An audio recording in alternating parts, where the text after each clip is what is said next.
Jaipur Neerja Modi school में अमायरा की मौत मामले में परिजनों का आक्रोश फूटा। प्रेस कॉन्फ्रेंस में मां फूट फूट कर रोई। नीरजा मोदी स्कूल में कक्षा 4 की छात्रा अमायरा की संदिग्ध परिस्थितियों में हुई मौत को लेकर गुरुवार को परिजनों ने प्रेस कॉन्फ्रेंस कर स्कूल प्रशासन, शिक्षा विभाग और पुलिस पर गंभीर सवाल उठाए। मीडिया से बात करते हुए अमायरा की मां भावुक हो उठी और रो पड़ी। उन्होंने कहा, काश उस दिन बच्ची को स्कूल नहीं भेजते, काश जयपुर आने के बाद उसका एडमिशन नीरजा मोदी स्कूल में नहीं करवाते। अब हमारे जीवन में बस काश ही रह गए हैं। स्कूल की लापरवाही ने ली बच्ची की जान। परिजन मां ने आरोप लगाया कि स्कूल की गंभीर लापरवाही के कारण उनकी बेटी की जान गई। उन्होंने मांग की कि नीरजा मोदी स्कूल की मान्यता रद्द कर सख्त कार्रवाई की जाए। अमायरा के पिता विजय ने कहा कि कई दिन बीतने के बाद भी शिक्षा विभाग और पुलिस के पास किसी सवाल का संतोषजनक जवाब नहीं है। उन्होंने खुलासा किया कि शिक्षा विभाग के एक अधिकारी उनसे अजीबोगरीब सवाल पूछे, क्या बच्ची को हैलोवीन का सपना आया था, जिसे परिवार ने मामले को भटकाने की कोशिश बताया। विजय के अनुसार एफआईआर के बाद भी पुलिस मामले की प्रोग्रेस बताने को तैयार नहीं है। इतना समय बीत गया है, हमें नहीं पता आगे क्या हुआ। उन्होंने कहा 22 नवंबर को कैंडल मार्च। न्याय की मांग को मजबूती देते हुए परिजन 22 नवंबर को जयपुर में कैंडल मार्च निकालेंगे। सभी अभिभावक और परिजन करीब 4 घंटे का मौन व्रत भी रखेंगे। पिता विजय ने कहा, हमारी सिर्फ एक मांग है, दोषियों को तुरंत सजा मिले और हमारी बच्ची को न्याय मिले।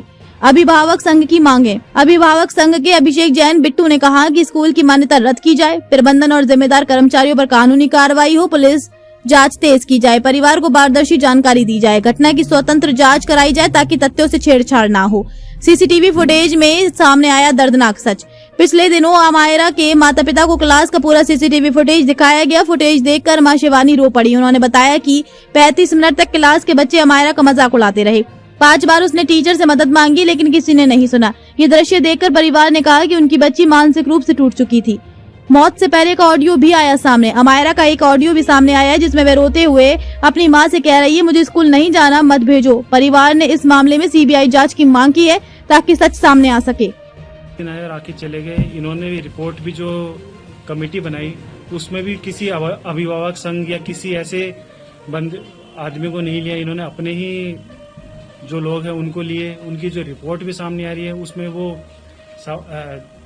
अजीबो तरीके जवाब दे रहे हैं। मुझसे भी उन्होंने सवाल किया था राजस्थान एजुकेशन वालों ने कि अमायरा हैलोवीन मना रही थी तो उसको कोई सपना आया होगा जिस वजह से वो उसने ऐसा किया। तो मैंने उनसे बोला था कि उसको अगर सपना आएगा 31 को तो वो 12:30 बजे का टाइम चूज करेगी क्या सर, कि मुझे अब 12:30 बज गए, रात को सपना आया था, मैं जाके कूदूंगी। आप किस तरह के सवाल कर रहे हैं?